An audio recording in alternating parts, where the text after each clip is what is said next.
আগে বিএনপি নেতাদের নাম দিত, এখন ওই জায়গায় আওয়ামী লীগ নেতাদের নাম দিচ্ছে, কিন্তু মামলার ধরন তো এক। আমার একটা ব্যাপারে ক্ষতি হলে আমি আদালতে যেতে পারবো না, এটা তো আমার মৌলিক অধিকার। এটা আইনে বাবা 100 বছর ধরে লেখা আছে মামলা কীভাবে করতে হয়। এখন এটা এখন আমি পুলিশকে গিয়ে এখন পুলিশ হয়েছে যে আমার মনে হয় যে গত সরকারের আমলে এইভাবে মামলা করতে করতে পুলিশ বোধহয় বেশিরভাগ ক্ষেত্রে ভুলেই গেছে যে সঠিক মামলা কীভাবে করতে হয়।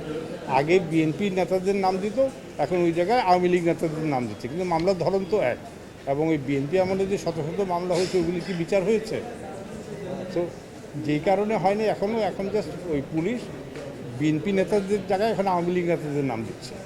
এটা তো মানে যেটা বলা হচ্ছে যে এইসব মামলার ভবিষ্যৎ অন্ধকার, ওইটা সঠিক কথা বলা হচ্ছে।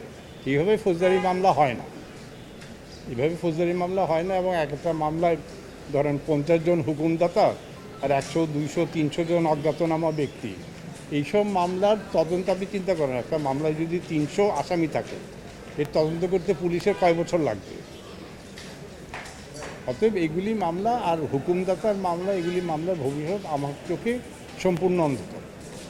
বিদ্যুৎ ও জ্বালানি দ্রুত সরবরাহ বৃদ্ধি বিশেষ বিধান আইন 2010, যে আইনটা সংক্ষেপে কুইক রেন্টাল আইন নামে বেশি পরিচিত, ওই আইনের 2টা ধারা কেন অসাংবিধানিক হবে না সেইটা চ্যালেঞ্জ করেছি। 6-2 মানে 6 ধারা 2 উপধারা আর 9 ধারা।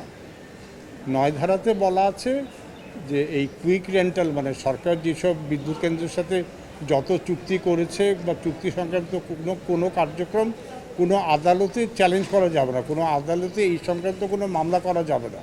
অর্থাৎ আদালতের এখতিয়ারটাকে বাদ দিয়ে দেওয়া হয়েছে। এটা তো হতে পারে না।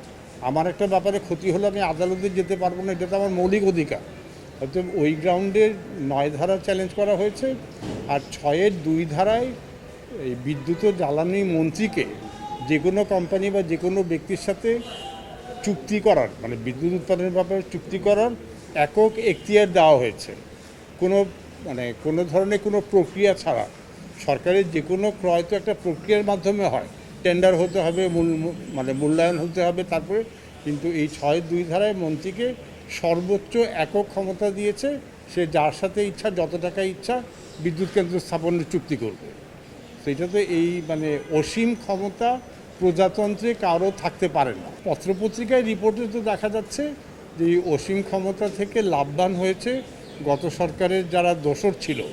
এটা বিভিন্ন ব্যবসা প্রতিষ্ঠান যাদের সাথে সরকারের দহরম মহরম বেশি, তারাই হাজার হাজার কোটি টাকা লাভবান হয়েছে।